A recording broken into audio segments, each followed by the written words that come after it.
As that fabulous introduction suggests, I am, by day, as Banana Man might say, a food writer. I've been writing The Guardian's How to Make the Perfect column for 10 years, which means that I've been testing thousands, no exaggeration, recipes for stuff like treacle tart and suet pudding and deep-fried vegetables and all sorts of lovely, very, very unhealthy things.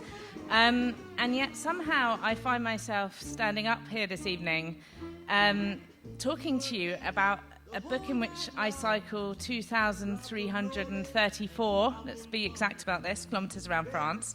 And let me tell you, that's as much of a surprise to me as it might be to you.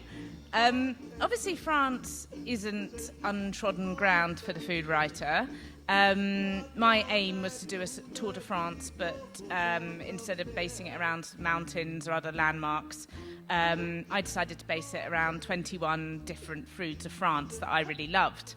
And, you know, lots of people have been there before me. You know, you've got Keith Floyd, you've got Rick Stein there at the moment doing his new TV show. James Martin did one a couple of years ago. Problem is that I think Keith Floyd did his in a 2CV. Rick's currently driving around in a Porsche. And James Martin did one in Keith Floyd's 2CV. So none of them did it under their own steam except me. And I once looked up a few years ago, in an idle moment, just randomly, what's the best way to get quicker at going up hills? And the truth, apparently, the brutal truth, was to lose weight. Basically, there is no better way to get faster than to have less of you going up that hill. So the two sort of parts of my life don't appear to be entirely compatible. So, why did I do it? I'm not a cyclist, as I said, I'm a journalist. The two have very little in common apart from the ist bit. I'm not even the kind of journalist who, like, say, John over there, spends a lot of time chasing politicians with a microphone. I spend a lot of time either at the hob or behind a laptop. So it's quite a sedentary occupation. And I have always owned a bike, but up until about 5 or 6 years ago, it was very much for the purpose of going from A to B. And nothing further. And, you know, sometimes you have fun on a bike, you know, maybe if you've had half a very small glass of wine and then you cycle down Primrose Hill or something, it is quite fun, but that was the limit of it. I mean, a half glass of wine was definitely the limit of it. I would never cycle after any more than that. So then I'd been quite recently dumped, and I was at that stage of having been dumped where I was in the mood to do something a bit stupid to sort of show, you know, I'll show you, I can do things that will surprise you. And so that's quite a dangerous place emotionally. And a friend of mine said, oh, we're cycling from London to Brussels, do you fancy it? And I was like, no, obviously, that's a stupid idea. There's a train, don't you know, that goes from London to Brussels. And then I thought about it, and I was just like, why not? You're not doing anything else with your sad life. So I bought a bike, a proper bike, not a bike that weighed 13 kilos without my Waitrose shopping and my dog in it. I bought a proper bike. And to my surprise, I actually really enjoyed the trip. And most of what I enjoyed about it, I have to admit, was the opportunity to eat. Because there's nothing so great as eating when you feel like you've worked up an appetite. And although we did believe that it was quite flat, you know, the Low Countries are called the Low Countries for a reason. Actually, there are some small hills in the Low Countries, I'd like to say. And the first afternoon, we went up something called the Mont de Watten. Sorry, my Flemish accent isn't excellent, so do feel free to correct me. But then we stopped at a boulangerie, and we had some cream cakes, and we just ate them sitting on the boulangerie steps, sort of cramming them into our mouths, which completely, I'm sure, we'd only burnt off about 10 calories. But it was just so joyous, and I thought, oh, this is good. You know, you could eat as many moules frites as you liked, and you sort of felt like it was justified. So there was that. I also realised on that and subsequent trips, because after that I did a few others, the great thing about cycling is that it's, for me, the perfect way to see a landscape and a place, because it's, when you're in a car, you're sort of whizzing through the landscape. It's too fast to really notice anything. You can't, you know, you see something and then it's gone. You can't point it out to the driver because they'll crash. Whereas on a bike, you can see these things. You can stop. You can go across a field if you like to have a closer look. But you can also, because you're going at a little bit of a pace, you can see and feel the landscape changing beneath you. So, you don't have to look up to see you're in the foothills of the Pyrenees, because the road is telling you that you are definitely near some mountains. When I did a trip a couple of years later from Brittany down to the Mediterranean, which is another spur-of-the-moment, slightly crazed decision, there was a point where suddenly the butter on the table was replaced by olive oil or nothing, because which kind of barbarian would want anything with their bread at all? And there was, people stopped drinking cider, started drinking wine, the roofs started moving from slate to hipped terracotta. And it was just thrilling to see that changing from day to day. And I started to think, I'm really enjoying this. I really wonder whether I can find a way to call this work. So you have a lot of time to think when you're on a bike. That's another good thing about it. So when I got back, I said to my agent, what do you think? Might people be interested? I love France. I love French food. I've got a real nostalgic connection to French food. It was the first foreign food that I ever ate. It still means a lot to me. Would you have any interest in a sort of cycle odyssey around France? And to be honest, I thought that she would laugh in my face. But she didn't, very kindly. She was interested. She said, yeah, I think I would like to read you writing more about things that aren't just recipes. And to my slight surprise, some publishers were also, mildly interested. Not all of them, I have to say. Some people said, this is mad, you've done 5 cookbooks, why are you pitching me a travel book? Because the other problem, of course, is that I'm not a travel writer. I write recipes, and that's quite a different skill. I mean, I don't think I've ever seen Bill Bryson write a recipe, although he might have done. So people said to me, including some people that I really respect in the industry, they said, why would you do this at this point in your career? Things seem to be going okay. Why are you taking this abrupt left turn? And I said, in the manner of a No Fear T-shirt from the 1990s, why not? I thought, the thing is that the worst thing that could happen is that I have a really great trip. The best thing that could happen is that I have a really great trip and I get a book that sells, a copy to my mum and a copy to, the dog's home or something. So I decided to do it. As I quickly found out, and I'm sure Bill Bryson could have told me, work and holidays are quite different beasts.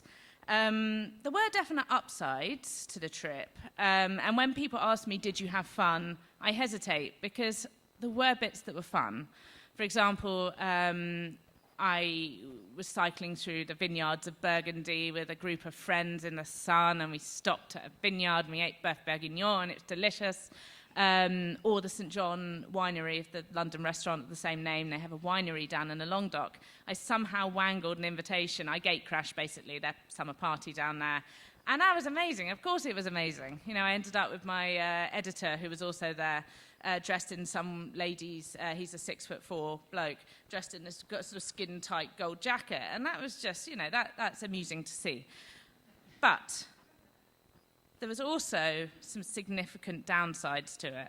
For a start, while everyone here was baking in a heat wave last summer, France was suffering under floods of proportions that will be familiar to anyone that's watched the news here over the past few weeks. It was just, I would sit in cafes drinking little coffees and gloomily watching footage of cars floating down streets all over France. And then I'd look at my phone and I'd get a picture of the dog sunbathing in Buckinghamshire. I think there is no justice in this world.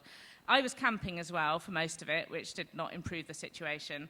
And there were bits, times when I was cycling on my own in the rain with rain running down my helmet, bouncing off my nose, onto my legs, and then a large truck full of sheep, pigs, whatever, would come past and sort of spray me with something, which may have been mud, may have been something else, who knows. And I just think, why on earth am I doing this to myself?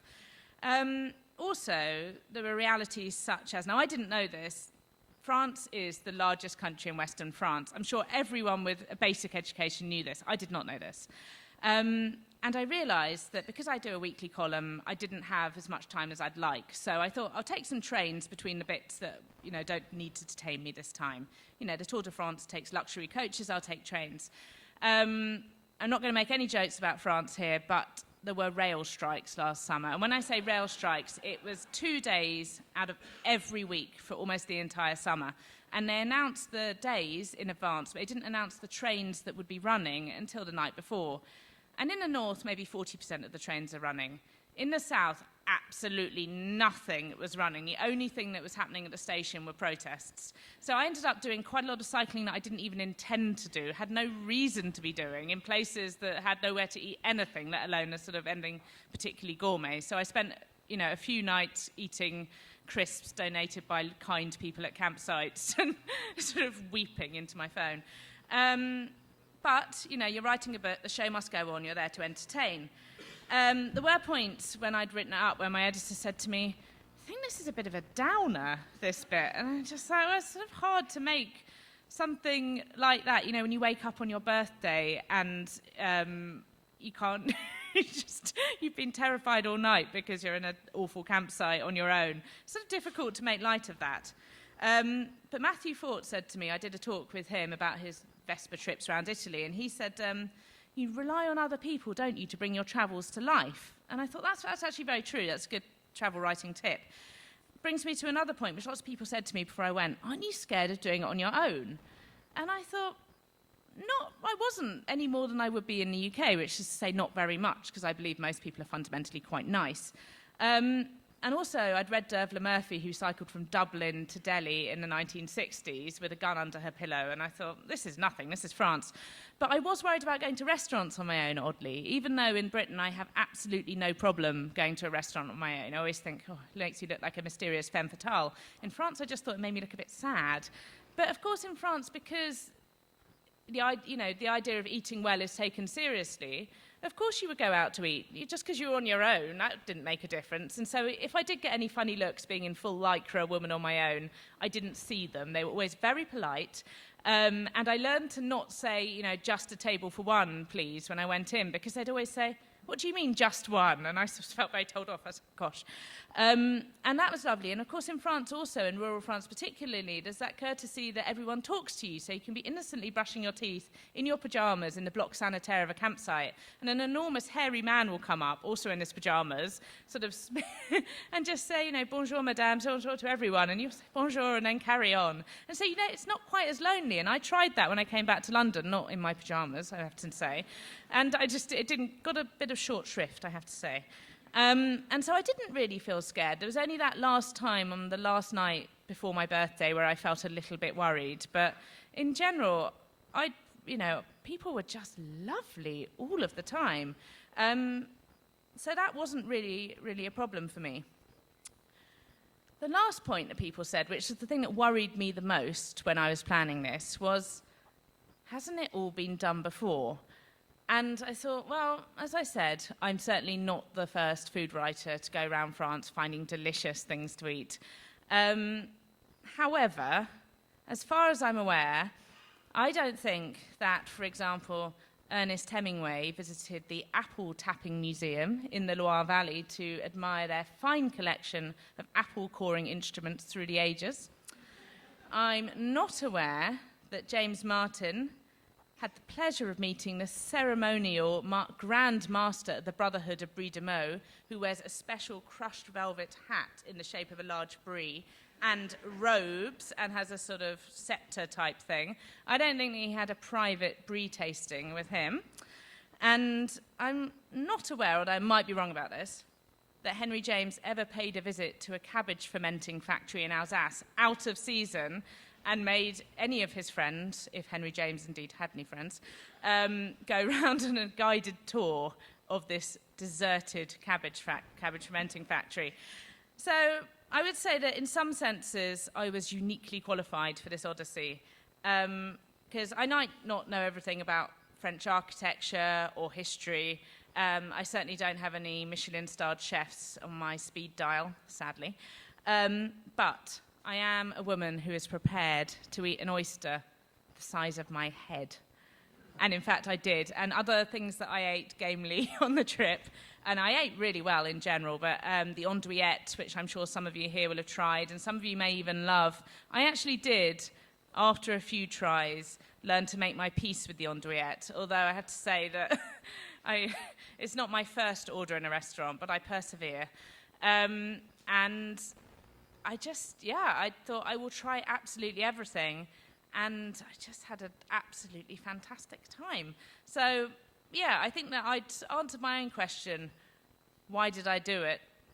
because it was there. And I really think that I'd had a unique journey. So, thank you very much.